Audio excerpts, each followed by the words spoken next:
It's after 10 p.m. Do you know where your children are?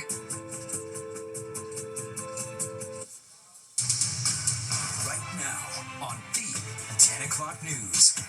NBA Commissioner Adam Silver making his first public comments about the gambling scandal that saw a coach and player indicted this week. His message to fans tonight. And with time running out until Election Day, House Minority Leader Hakeem Jeffries comes through with a last-minute endorsement for Zohran Mamdani in the race for mayor.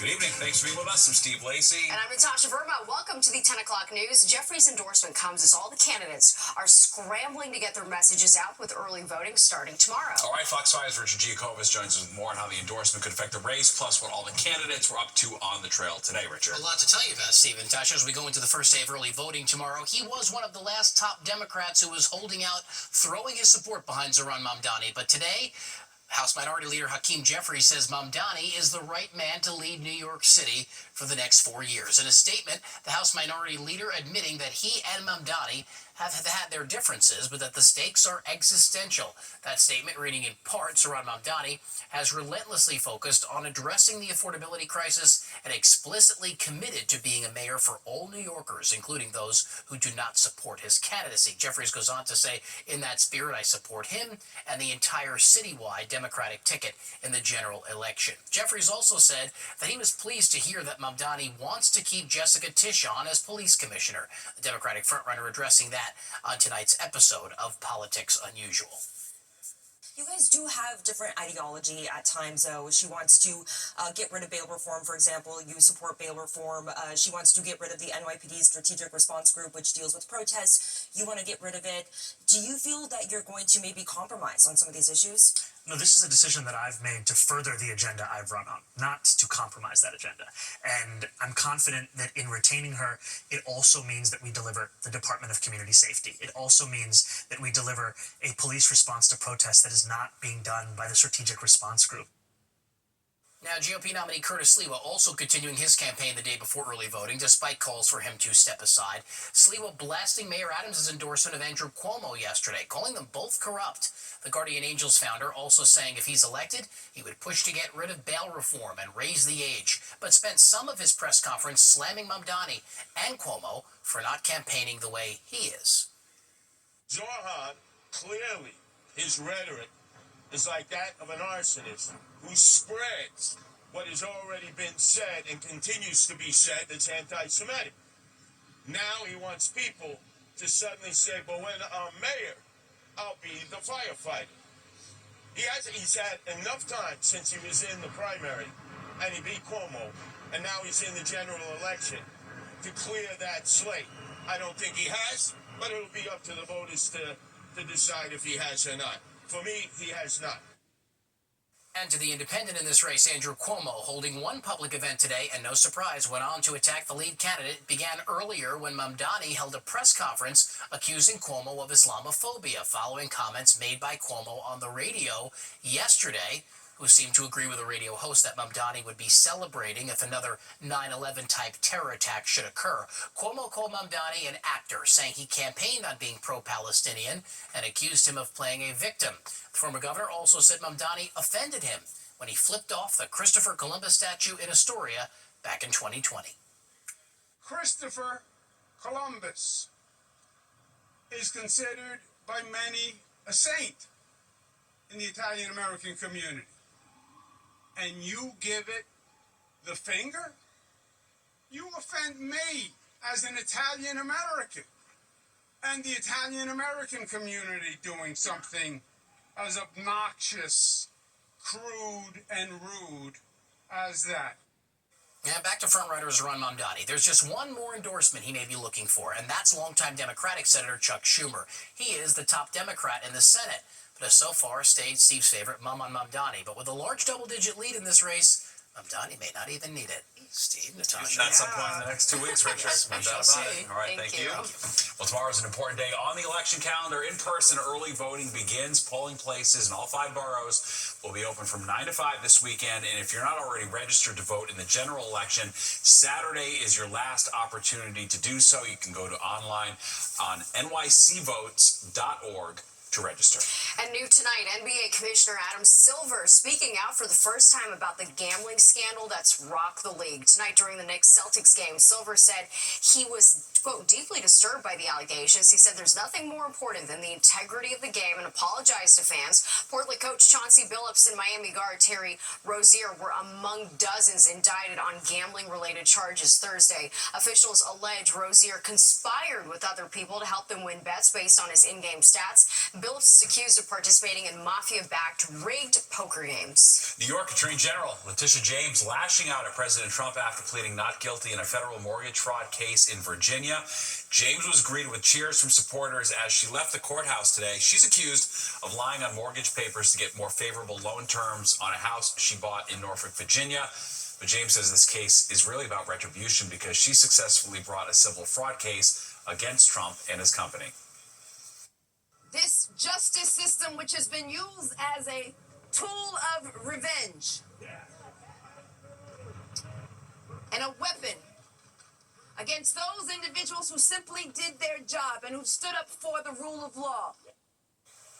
James is the third Trump adversary to appear before a judge this month on federal charges. Developing tonight, the Trump administration deploying the nuclear-powered aircraft carrier USS Gerald Ford to the waters off South America as a show of force amid increasing tensions with Venezuela. The U.S. has been building up military operations in the Caribbean for several weeks now. So far, it carried out 10 strikes targeting suspected drug traffickers, killing at least 43 people. Earlier, we spoke with a retired Army major about what this latest escalation means. This is now a full military operation, and they'll have legal ramifications to that. They'll have war powers ramification for that. But it's all about increasing the pressure on some of the maritime channels that distribute some of the drugs coming from South America. And President Trump says he's not ruling out a diplomatic approach, although he recently cut off talks with Venezuela's president. The government shutdown rolls into yet another week with no agreement in sight. The Senate is adjourned until Monday. Yesterday, it failed to pass two dueling partisan bills to pay federal workers during the shutdown. And today, hundreds of thousands furloughed government workers missed their first full paycheck. All right, now first look at the forecast, and looks like it's going to be a nice weekend. Yep, let's get a check of the forecast with Nick Gregory. Hey, Nick. Hi there, and it is a nice way to stand here on a Friday evening and tell you that it is going to be a nice weekend, just on the cooler side. But, pretty weather coming up, almost very carbon copy-like days that we had today. It's gotten a little chillier now, though, to the north and west. Already low 40s there, Sussex to Poughkeepsie, 46 White Plains, only 36 in the Hamptons, though, right now. 53 in Midtown down to Newark, the mid-40s appearing at the Jersey Shore. Wind has gone calm, or it's a light northwest wind. That northwest wind will return tomorrow. But with a calm wind, pretty much, and a mainly clear sky, we got frost conditions tonight. Frost advisory up there, Putnam County, Fairfield County, Orange County, and down towards New Jersey, you get into Monmouth County as well, and points south and west. That's going to go about 9 o'clock in the morning. Mainly a clear sky will stick around. These clouds and a couple of showers are going to stay off to the north, and with the ridge of high pressure building on in, you're going to see that great forecast again overnight. Just chilly into the low and middle 30s, cooler spots north and west, mid 40s in town. Tomorrow, sunshine, just like today, will give us some clouds middle of the day, mainly in the upper 50s. We'll do it again, almost exactly the same weather on Sunday. Steve and Natasha. Yeah, looks good. Well, dangerous detours, blocked sidewalks, and piles of debris. That's what people living near a construction project in Washington Heights say they've been dealing with for far too long. The legal battle underway. Plus, another coyote attack in New Jersey. Details on where and when this latest one happened. Watching the 10 o'clock news. Well, people who live near the Riverside Drive Viaduct in Washington Heights say they've been trapped in a construction nightmare for years. All right, now the contractor and the city are fighting it in court, but so far there doesn't seem to be an end in sight. Fox 5's Meredith Gorman has the story. A city project costing more than $100 million to rebuild the Riverside Drive Viaduct in Washington Heights has been stalled for months. The work began in 2019 to replace aging steel and concrete on the nearly century-old overpass between 153rd and 161st Streets. But the contractor allegedly walked off the job before finishing, leaving it 75% completed. Now, residents are pleading for it to be done. Finish the job! Finish the job! For years, those of us who have lived here along Riverside Drive, including myself, have faced blocked sidewalks, closed bike lanes, debris piles, and dangerous traffic detours. We've had our access to the river cut off. Abreu says it's been hard to get the Department of Transportation to fix this problem. The New York City DOT said in a statement to Fox 5 that they are, quote, working to address challenges with its contractor on this project. The agency is monitoring the construction site on a daily basis to ensure it's maintained and has a community liaison available to address any questions from residents. Meanwhile, Judlaw Contracting, who is in charge of the project, says the city delayed the start, refused to cover rising costs, and kept adding more work than agreed to, adding in a statement that the city is at fault for the work stoppage, saying, quote, unfortunately, the city has prevented Judlaw from advancing the work any further. Since January 2019, Judlaw has notified the city that sidewalk sheds are blocking access to the site and has repeatedly raised the issue of the sidewalk sheds at bi-weekly and monthly meetings. The city took no action. Now, the two sides are battling it out in court, and neighbors say they're stuck living in a construction site with no timeline for when work will resume. And some affected residents are concerned about safety. This ambulance that showed up here, if we have a call at River Arts, 4 times in the last 2 years, I put in calls to EMS, and they cannot find us. We are now October 2025, and there hasn't been a single worker in the site for months. The city says Judlaw owes taxpayers money for the delay. But in the meantime, this stretch of Riverside Drive West will remain fenced off until the court case is settled. Reporting from Washington Heights, I'm Meredith Gorman, Fox 5 News. Another coyote attack in New Jersey. Police in Hohokus say a coyote killed a dog in the backyard of a home on Saddlebrook Drive Sunday morning. This is video of the neighborhood where it happened. It comes after 2 other recent coyote attacks, one in Woodcliff Lake, the other in Saddle River. The coyote in that Saddle River attack was confirmed to be rabid and later euthanized. Well, he is one of the most iconic Yankees to ever don the pinstripes, and now Donnie Baseball may finally get that elusive World Series ring. And coming up, we're diving into Don Mattingly's path from Bronx Bomber to bench coach of the Toronto Blue Jays as the team takes on the Los Angeles Dodgers in the World Series. Without the work of Guitar belonging to the late rock god Eddie Van Halen just sold at auction for $2.7 million, making it the 6th most expensive publicly sold guitar. The red and white striped Kramer Frankenstrat was built to Van Halen's exacting specifications. He played it in 1982 and 1983. It was eventually sold by the guitar tech he gave it to Mick Mars of Motley Crue, who then sold it in 2001. Got in someone else's hands and then made a big payday today. And you got to see it. Saw it in person. That's so cool. Yeah, and smell good. it too. I tried to get a whiff. I couldn't smell any of Eddie's stale cigarettes, but they were in there somewhere. You tried. Yeah. Well, Yankees great Don Mattingly can finally add World Series appearance to his resume. All right, as Jennifer Williams shows us, while he didn't make it with the pinstripes, Yankees fans are thrilled to see Donnie Baseball take part in the Fall Classic.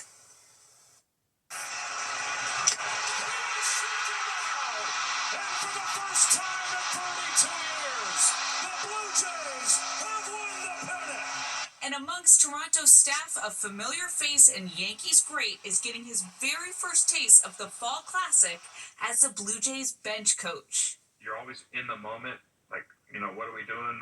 How are we going to win this game? So you're always in that moment, but then all of a sudden, a lot of years of trying to get to the World Series just faded away. It's storybook for Don Mattingly. It's bittersweet for Yankees fans. They want to see him in pinstripes. They want to see the Yankees win a World Series, and they want to see Don Mattingly there for it. Unfortunately, they're going to have to live with rooting for their division rival against the team that knocked them out of the World Series last year. Donnie Baseball, obviously Yankee, but he's in Toronto. That's the kind of bad part, but not rooting for the Blue Jays, but if they win, I hope he does get a ring. Mattingly joined Toronto in 2022 and finally reached baseball's biggest stage in his 39th year of pro ball. I feel happy for him. It's a great thing that he made it there. 39 years, wow. Sometimes you just watch TV just to see him at bat, and he set the tone for many years on the Yankees on the way that baseball should be played. The first baseman who missed out on New York's dynasty of the 90s was a 6-time All-Star and 9-time Gold Glove winner. 14 years in the majors, an MVP with the Yankees in 1985, a near Hall of Fame career. Yet here he is, coaching with a team in Canada, desperately trying to get that World Series ring. It says so much about how he feels about the game and what he means to the game. Mattingly would go on to manage both the Yankees and the Dodgers, the team between his current club and his first World Series title. We still have a lot of love for him. I said it a lot. I love this team and love these guys. They do a tremendous job of playing the game and trying to do it right. In Midtown, Jennifer Williams, Fox 5 News. Well, New York City Marathon runners are rejoicing tonight. An event known as the Last 10 will go on as a sanctioned event by New York City Parks and the NYPD. The move reverses a previous decision by the Parks Department. Back in September, they told running groups a special events permit would be needed because a gathering had just grown too large. The Last 10 is a running tradition held the weekend before the race. Participants run the last 10 miles of the course to the finish line in Central Park. It's a very important milestone in one's training. The marathon is a week from Sunday, November 2nd.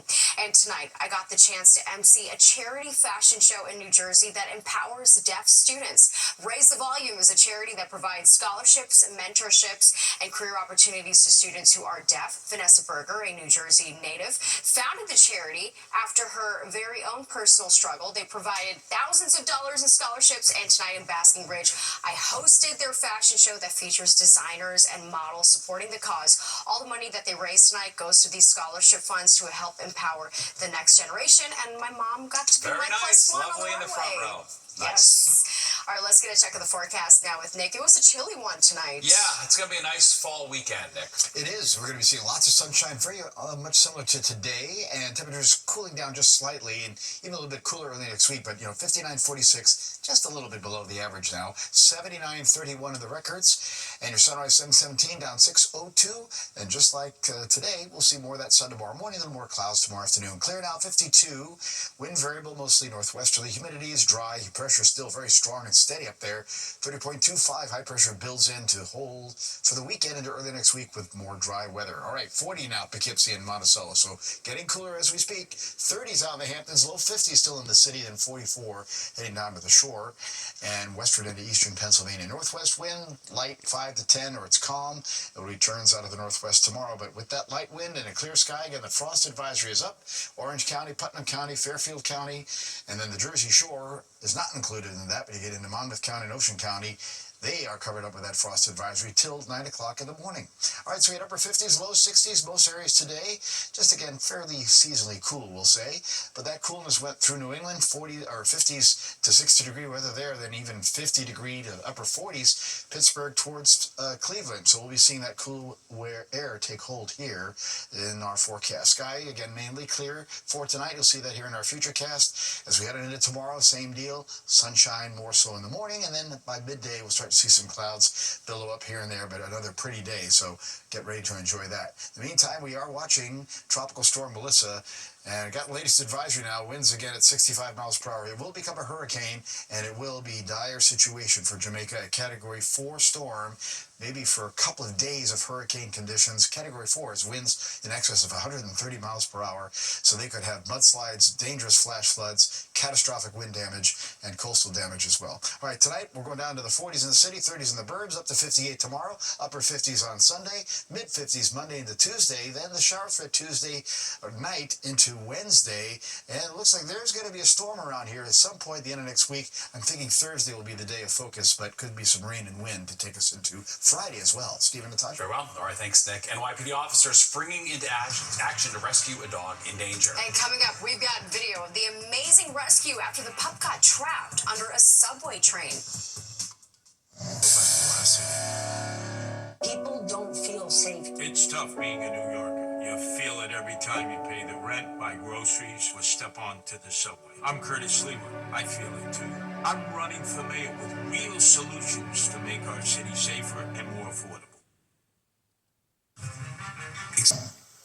The NYPD releasing video of an incredible rescue after a dog ended up on the subway tracks. Come here. Come on. I got him, brother. Yeah, I'm gonna go this. All right, look at that. Body cam video shows officers jumping into action Monday morning at the 14th Street subway station. That's a busy one. According to the NYPD, a dog named Moose got loose and ended up underneath the number 2 train. Officers from the emergency service unit quickly arrived on scene and were able to reunite Moose with his owner. I hope Moose got a lot of treats. A lot of treats and a stern talking to, Yes, no jumping. Bad boy. All right, let's get one final check on the weather.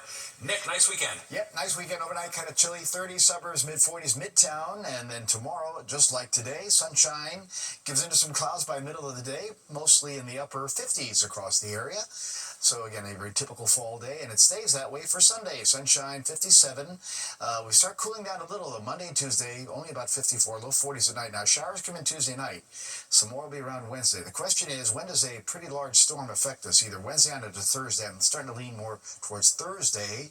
We need the rain. That could be a significant rain, but also could be a bit of wind as we take it into Friday as well. Stephen and Tasha? Very well. All right, thanks, Nick. That does it for us tonight. If you missed any part of the 10 o'clock news, you can always catch an encore on our free streaming app, Fox Local. Where you can stream our newscast anytime. Have a great weekend.